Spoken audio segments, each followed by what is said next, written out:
मस्जिदुल क़िबलतैन यानी दो क़िबलों वाली मस्जिद।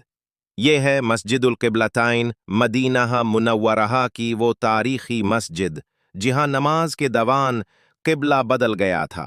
ये वो मकाम है जहाँ नबी करीम और सहाबाए कराम नमाज अदा कर रहे थे कि दौरान नमाज वही नाजिल हुई, फ़वली वजह का शतर अल मस्जिद अल हराम।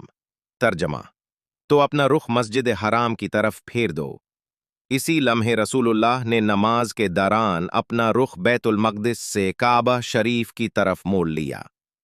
सहाबा ने भी पीछे से रुख बदल लिया। इसीलिए इस मस्जिद को दो क़िबलों वाली मस्जिद कहा जाता है। ये वाक़या इस्लाम की तारीख़ का अनोखा लम्हा है जहाँ आसमान से आने वाला हुक्म ज़मीन पर फ़ौरन नाफिज हुआ। आज भी ये मस्जिद इसी याद को जिंदा रखे हुए है, एक खामोश गावा है क़िबला की तब्दीली के इस अजीम हुक्म की।